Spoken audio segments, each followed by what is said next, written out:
Ah, I'm a heavy grubber, dear boy. I always was. A heavy grubber. If it had been in my constitution to be a light grubber, I might have got into lighter trouble.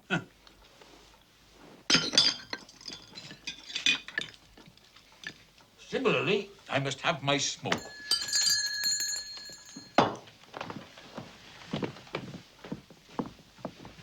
You won't be needed again. You may take a holiday. Obliged, I'm sure, Master.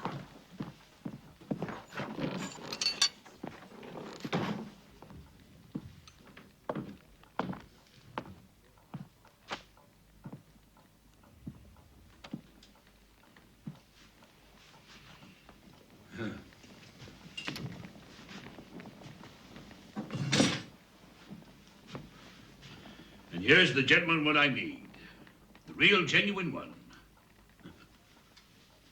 Does me good for to look at you, Pip. Just to stand by and look at you, dear boy. But I mustn't see my gentleman a-footing it in the mire of the streets, neither. No, my gentleman must have horses. Horses to ride and horses to drive. So there's plenty enough to spend here, dear boy. Take it, it's yours. Everything I got ain't mine, but it's yours. Mr. Magwitch, what do you want from me? Huh? Want from you? Oh, that's right. Take it, dear boy, it's yourn. Every penny of it. Don't be afeard, dear boy. I never would have gained any of it if it hadn't been for you. I don't understand. It ain't the strength of a man's arm that keeps him alive in the colonies, dear boy. No, it's the strength of his spirit. I never would have kept going, never made my pile if it hadn't been for the thought of coming back to the old country and seeing my gentleman spending his money like a gentleman. And blast you all! And blast you everyone in here! From the judge in his wig to the colonists stirring up the dust. I'll show you a gentleman better than the whole kitten you put together. Stop, please. What I mean to say is, you said yourself it isn't safe. Oh, the danger ain't so great, dear boy. Well, you said last night that it was death to return. And so I swear it is death. I was sent away for life, do you see? And if they catch me here, it's the rope for certain. But they gotta catch me first, you know. Huh. And that ain't likely, considering there's only Jaggers and Wemmick and you, which knows. But if you were recognized... Well, there's wigs and spectacles and such as can be bought for a disguise. Where are you to live? Where can you hide yourself? Oh, I look to your opinions for that, dear boy. How long do you intend to stay? I ain't going back. I'm here for good. For good? Yeah. I'm here because I meant it by you, dear boy. Years and years. I'm an old bird, Pip, and a wily one. And I've escaped many traps since I was a fledgling. And I ain't afeard to perch upon a scarecrow now, and if death himself is hid inside, then let him come out and I'll face him.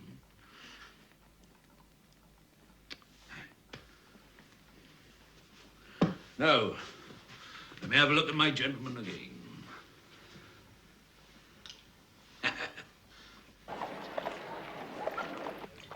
Be careful, Pip.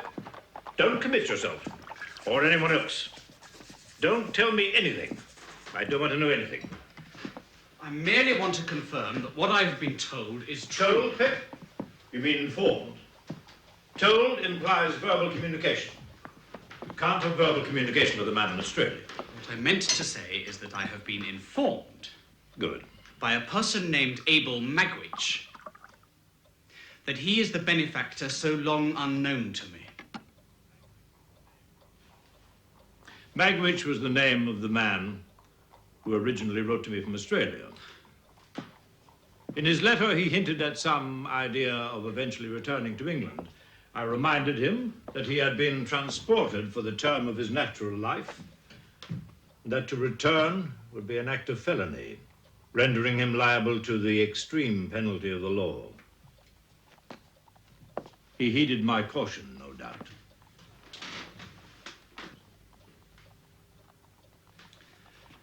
No doubt.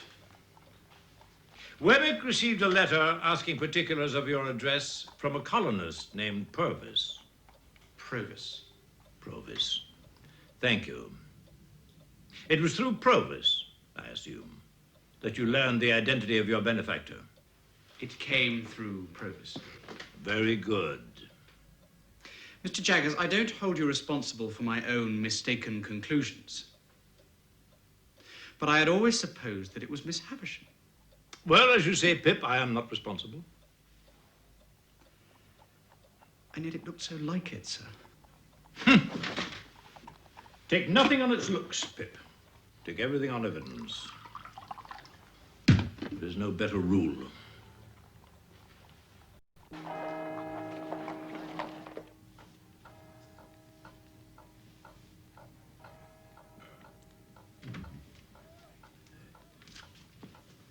Aye, you done well, dear boy. I've found lodgings for you nearby. It's good enough for the time being, until we...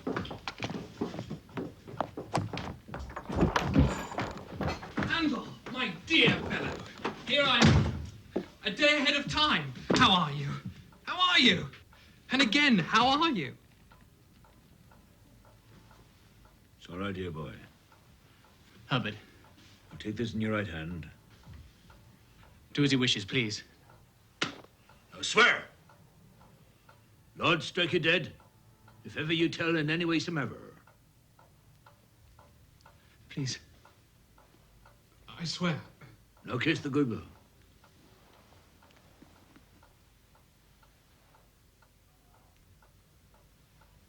You're on your oath.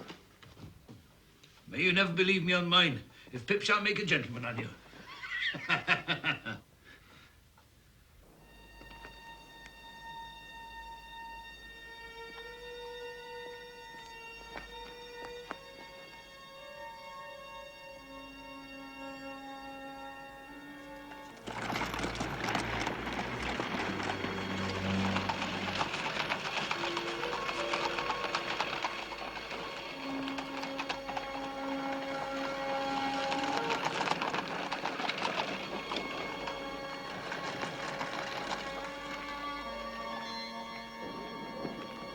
It's just along here.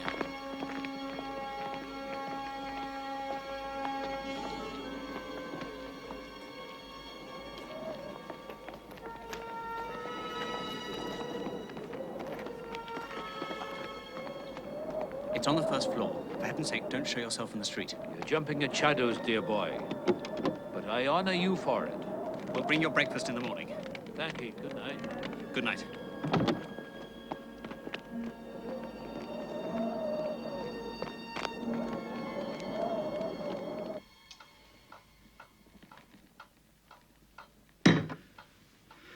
What's to be done?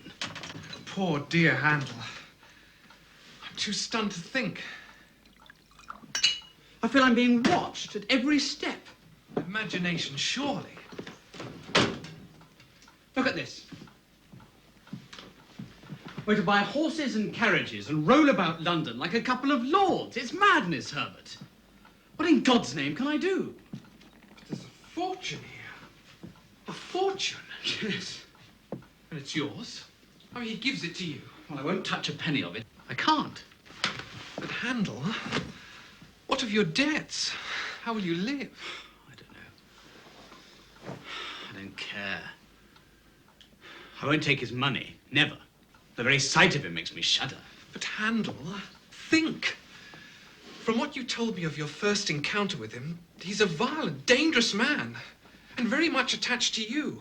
He's risked his life to fulfill a dream. If you destroy it, if you cast him off, he'll have nothing left to live for, and he'll turn on you.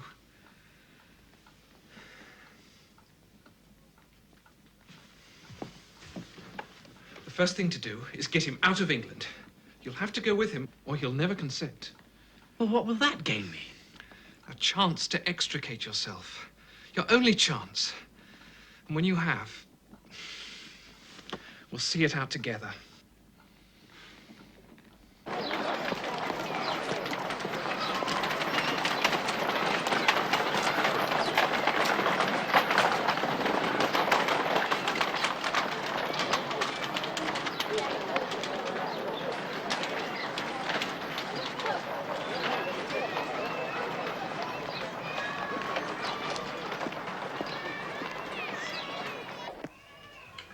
I ain't to blaming you, dear boy. But you'd better be looking for better lodgings for us. On the fashionable side of town. Do you hear me, dear boy? Mr. Magwitch, Yeah? do you remember the man you fought with on the marshes the night you were taken? Remember him? Aye, I think so. Is he still alive? Hopkins? Haven't heard any more of him. But if he were alive, he'd bear a grudge against you? If he were alive, dear boy, he hopes I'm dead.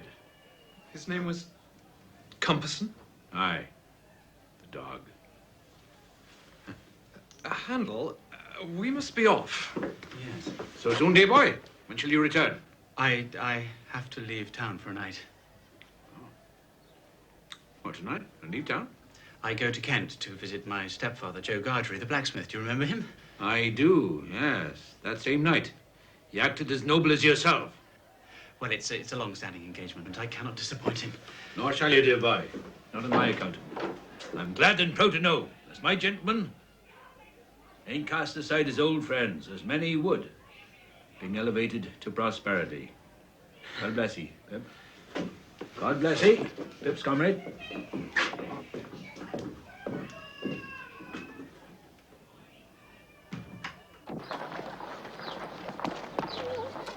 Well, what is it, Herbert? You notice my excitement? Well, yes, what is it? Compasson was the name of Miss Havisham's pretended lover, the man who broke her heart. This warrants further investigation, I think, when you return. Yes. An awkward business you're having to go to Kent, but like Magwitch, I'm glad of it. Very glad of it, old fellow. I'm false to myself and to the world, but I cannot be false to you. I'm not going down to see Joe. I'm going to see Estella.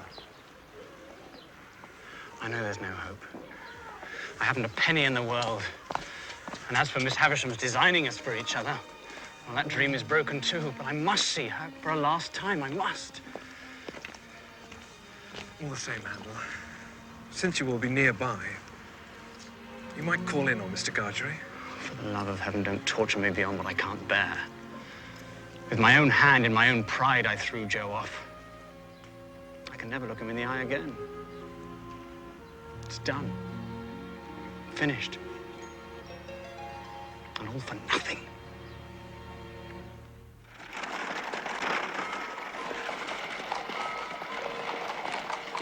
Top of the morning, me lord. Remember me? You're Trabb's boy, aren't you? Was, my lord. Been elevated, I am. Head hostler of the Blue Boar Inn these days. Friend of yours, Mr. Pip. Trouble. Like brothers we was, sir. Just come down. Yes, and you? Oh, been here some days. Long enough to want to change. Beastly place. All mist and marshes and tumble down smithies. Of course, your neck of the woods, ain't it? Lady not riding with you today, sir? You don't like the look of the weather. I'll be dining with her, though. Tell him inside, would you? Dining with the lady.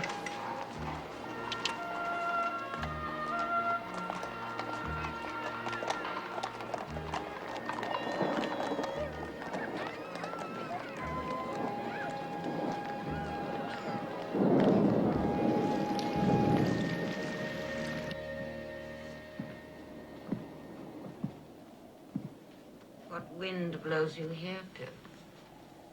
I heard that some wind had blown Estella here, and so I followed. Sit down, sit down.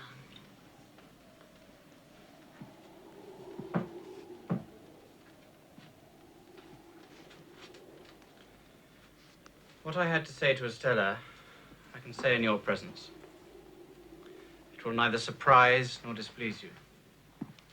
I am as unhappy as you can ever have meant me to be. But first, I must tell you that I've found out who my benefactor is. It is not a fortunate discovery. I may not reveal the reasons, but all my expectations are at an end. For many years, I thought it was you. And you let me and the world believe it to spite your relations, Sarah, Camilla, and the others. Yes, I did. Was that kind? Who am I, for God's sakes, that I should be kind? Quite. It wasn't worth mentioning. Well, what else? Your cousins, Mr. Matthew Pocket and his son. What do you want for them? I'm an open book, it seems. Well, they are your friends, are they not? Yes. They made themselves so, even when it seemed that I stood in the way of their future fortune. They are as generous as the others are. What do you want for them? If you would spare the money, you could do Herbert a lasting service in life. It must be done without his knowledge, but I can show you how. Why must it be done without his knowledge? Because I began it myself that way, and it must not be betrayed. Well, what else?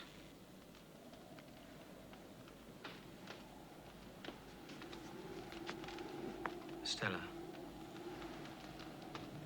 you know I love you.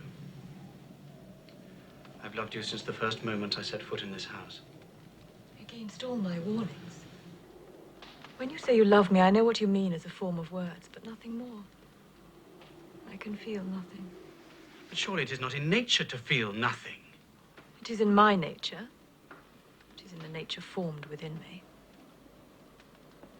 I make a great difference between you and all other people when I say so much. I can do no more. I know you say you can't love me. In any case, I have no expectations to lay before you now. But in the town, I met Bentley Drummle. Is it true he dines here tonight? Quite true. So you still encourage him?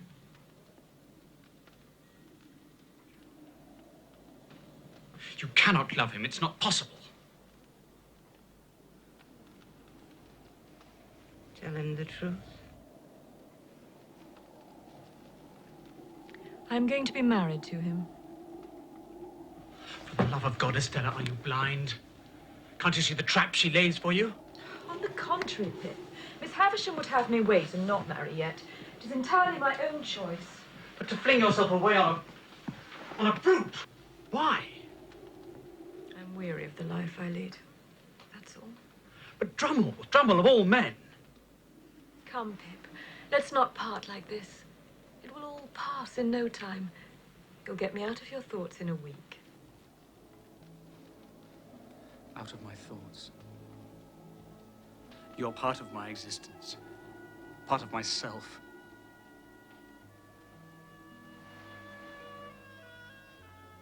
Till the last hour of my life, you cannot choose but remain part of my character. Part of the little good in me. Part of the evil. You're in every line I've ever read. Every prospect I've seen since I came here. In the river. The sails of the ships. The marshes.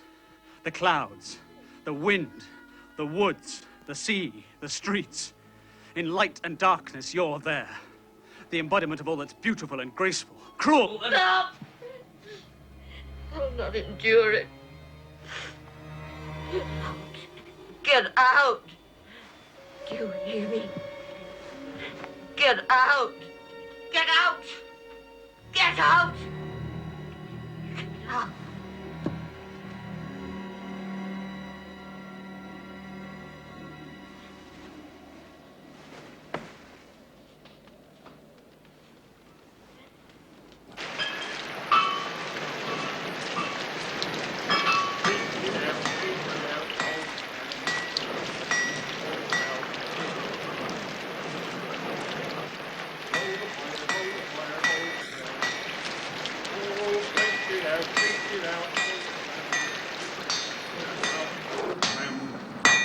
Be quiet.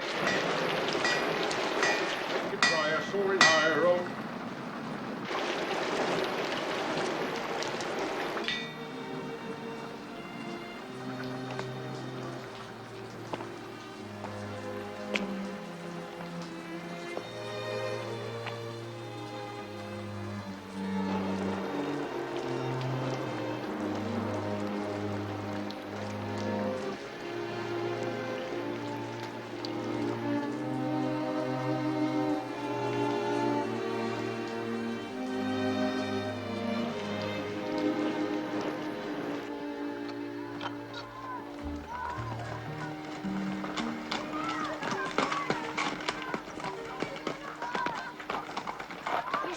sir?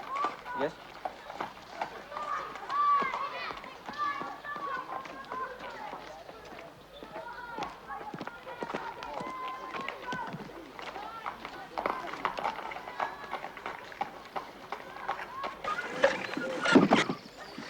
Now then, you didn't go home? I stayed the night at an hotel. Good. All right, Aged P. All right, John. Right now, Mr. Pip, it's understood that we're in our private and personal capacities. Absolutely. Very good. Now, yesterday morning, I accidentally heard, won't say where, Better not.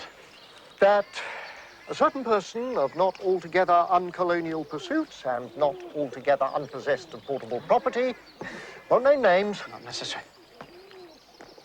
was returned to England. And furthermore, that your rooms was being watched. Being watched? By whom? Please, Mr. Wemmick. Well, at the risk of a clash with official responsibilities, have you heard of a man of bad character named, Compeyson? Compeyson? So he is alive? And in London? Let me come to the action I took after hearing what I heard. I went to Claricas to find Mr. Herbert. And found him? And found him.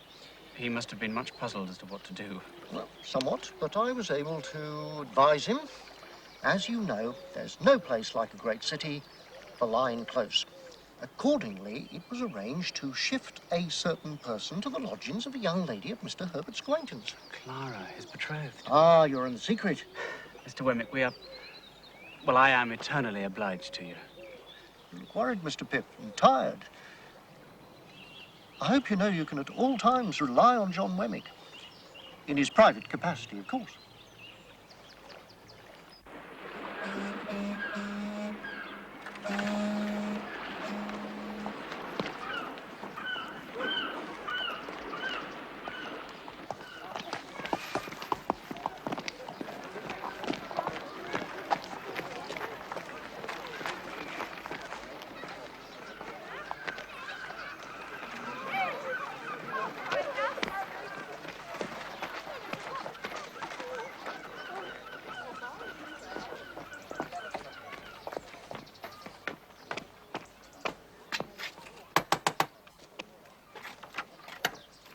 Handle.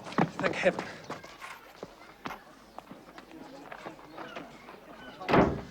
All's well. Our friend is in the attic room, quite happy, though eager to see you. Ahoy, bless your eyes, she's old Bill Barley on the flat of his... Old Barley, the father. Sad old rascal, I'm afraid. Not that I've ever seen him. Keeps to his room.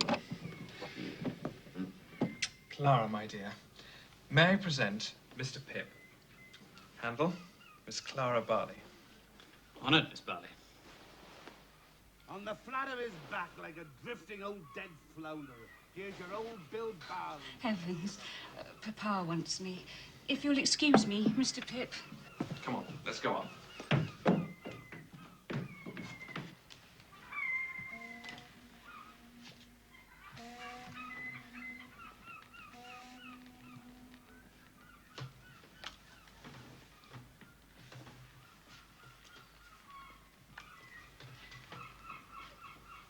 I've been thinking of a plan.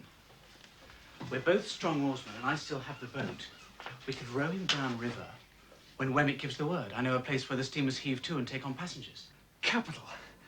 No ticket offices, no hiring, no inquisitive boatmen. What do you think, Mr. Magwitch? I'm in your hands entirely, dear boy. Well, I mustn't visit here again until the last day in case I'm watched. Are you perfectly comfortable? Aye. I'll wait content, knowing that you and me will make the run together. And together, we run clean away, too. And so we will.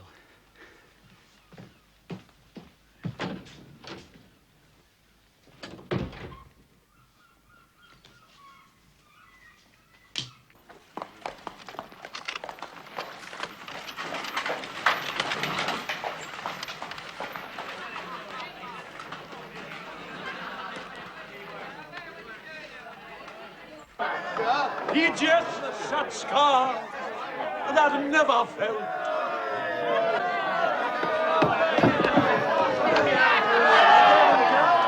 But soft air, but light from yonder window.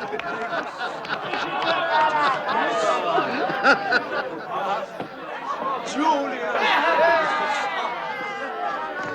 arise, arise, fair son, and kill the envious moon. That is all.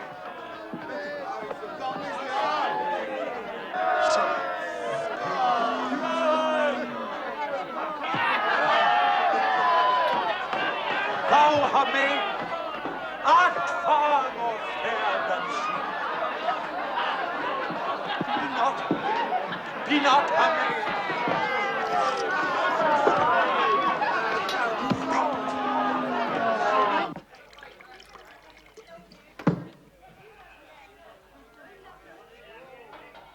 It is the strangest thing, and yet I could swear to him.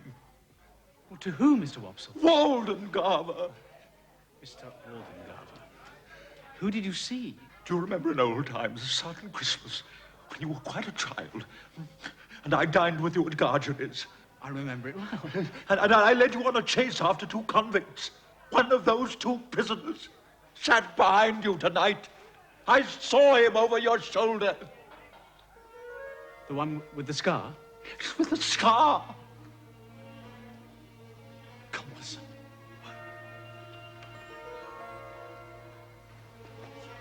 Who could ever forget such a face?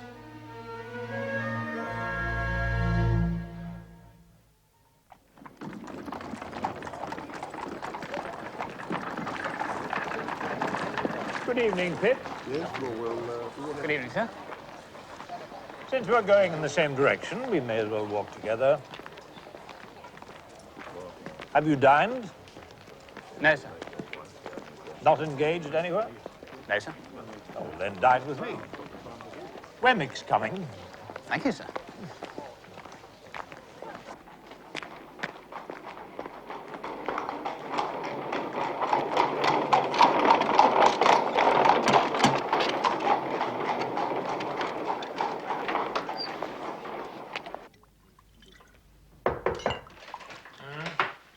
Mr. Wemmick. Evening, Wemmick. Serve dinner straight away, Molly, please. Yes, Master. It's a happy chance, Mr. Pip, to be in here, sir. There's a ride for him last post. Oh,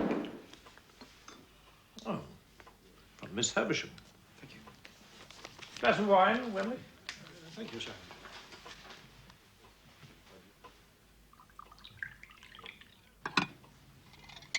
So, Pip, our friend the Spider has played his cards and won the pool.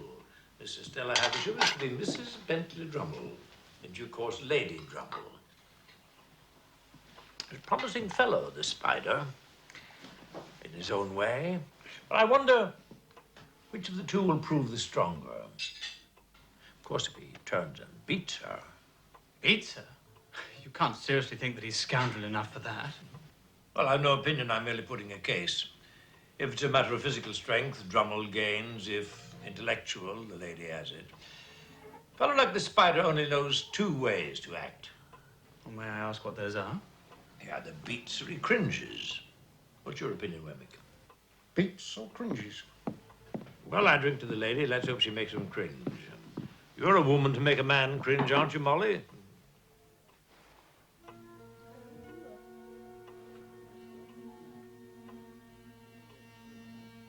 Pip.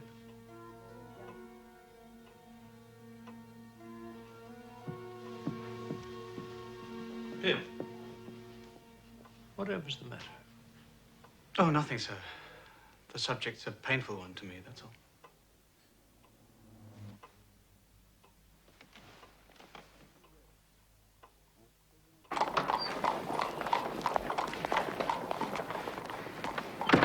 Oh, that's over.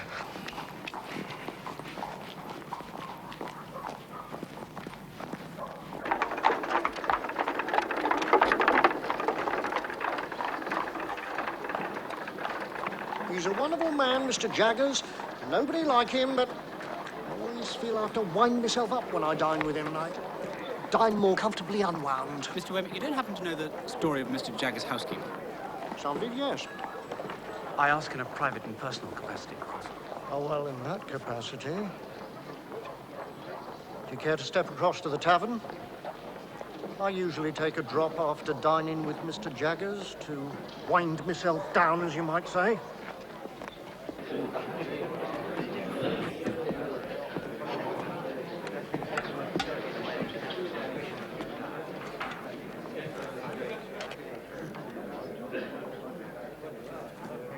Well, now, Mr. Pip, 20 or so years ago, that housekeeper, Molly, was tried at the Old Bailey for the murder of a gypsy woman and was acquitted. Mr. Jaggers was for her and worked the case in a manner that was most astonishing, for it was dead against her. She was half gypsy herself and married to a man of the same sort and had a child by him. A child? Come to the child presently. Crown's case was that in a fit of jealous rage, she had done in the gypsy a massive woman who had been consorting with her husband. Since there was no other likely suspect, it seemed open and shut. But from her first appearance in court, Molly was dressed so artfully that she seemed slighter than she was. Those great arms of hers were quite delicate. And lacerations on her hands, which the prosecution said had been made by the gypsy woman tearing with her fingernails, Mr. Jaggers proved had been made by her tumbling into a bramble bush. But his boldest stroke, here we come to the child. It was brought in evidence of her jealous rage that she'd killed her child too to spite her husband. But where was the body? That was the weakness, and Mr. Jaggers seized on it. Says he, we have demonstrated the cause of those lacerations. And in open court, we've shown you traces of those brambles in her skin. You say that she killed her child. Why don't you produce the body in open court?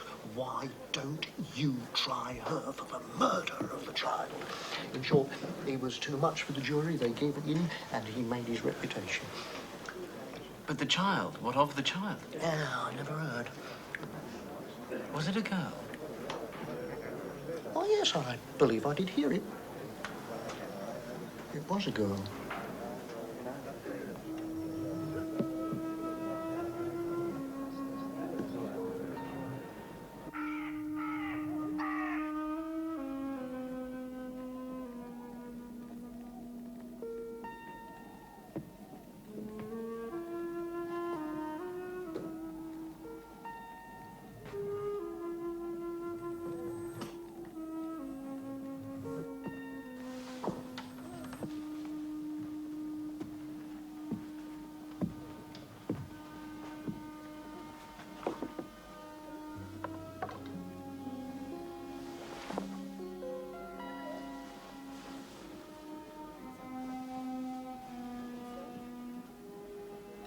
Miss Havisham. What? Is that a voice? It's Pip, Miss Havisham. Pip. I received your note. I lost no time in coming down. Thank you, Pip. Thank you. Come closer over there where I can see you.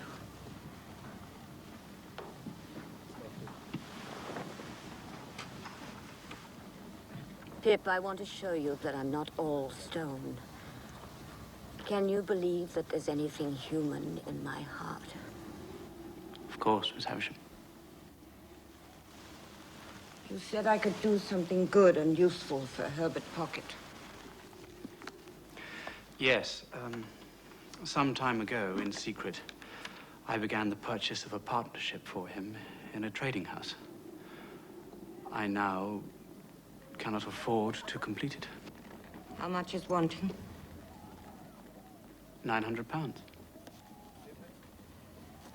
I keep no money here. This is an authority to Mr. Jaggers to pay you that sum on behalf of your friend.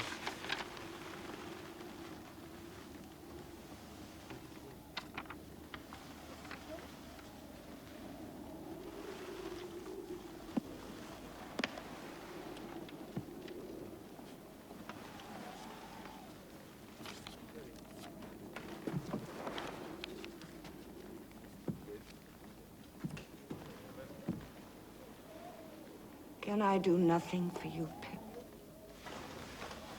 Nothing. You hate me too much. You can never forgive me. Dear God, what have I done? Nothing. I should love Estella under any circumstance. No, no. When you spoke to her of your love, I heard myself as I once spoke. Felt again the agony that killed my heart. What have I done? What have I done? Is she married? Miss Havisham, I beg you to dismiss me from your thoughts. But if you can put right the wrong you have done, Estella. I never meant her harm. Never. I meant only to save her from a misery like my own. But she grew. She promised to be beautiful. I couldn't help myself. But with my praises and my jewels and my teachings, I stole her heart away and put ice in its place. Miss Havisham, whose child was she? Whose child? I never knew.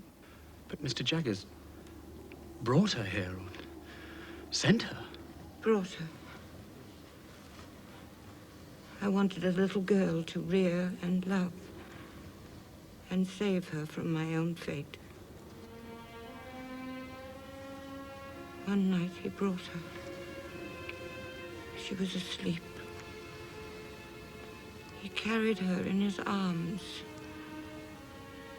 Such a little thing. No more than 2 or 3. So pale. So thin. But smiling. In her sleep. Yes. She was smiling.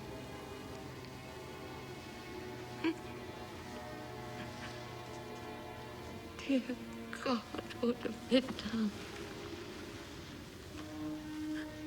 What have they done?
Remarkable thing.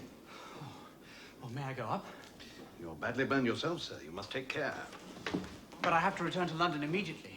I'd like to see her before I go. See her by all means, but she won't know you. Her mind. Oh, thank you, Doctor.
looks bad, Handel.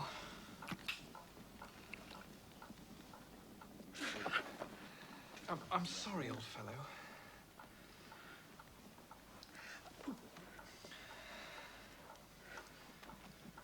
Is all well with Magwitch? Oh, he seems content.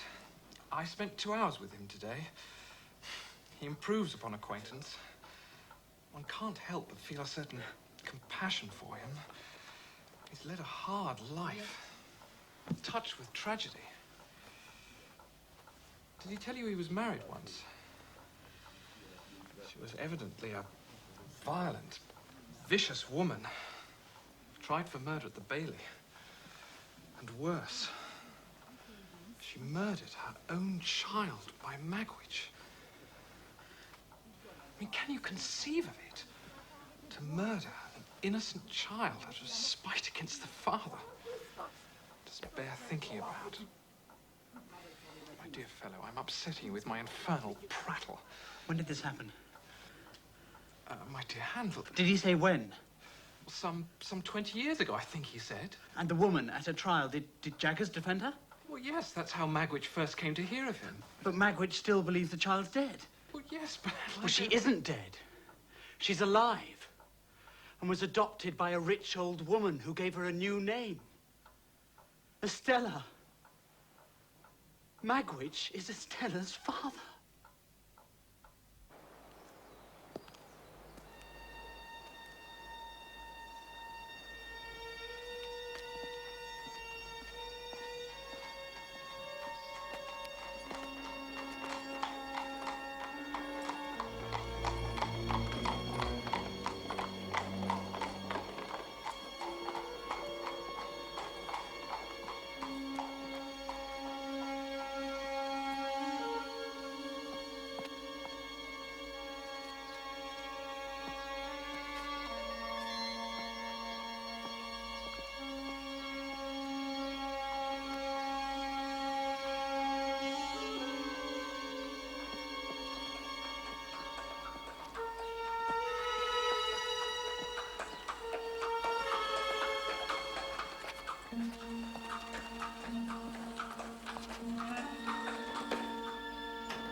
Looks a little better, I think. And it feels worse.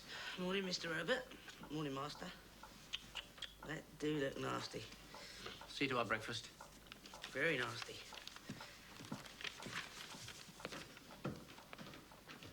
It's from Wemmick.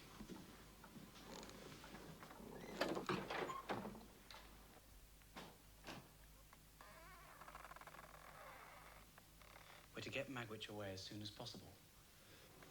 He doesn't say why, of course. Or at least he does, but in terms so guarded, you can't make head nor tail of it. We're to row downriver and hail one of the North Sea steamers. Will you go with him? Well, I must. I'll speak to Wemmick when I see Jaggers this morning. See Wemmick, by all means. But I've told you, you'll get nothing out of Jaggers. I will, if I have to choke it out of him.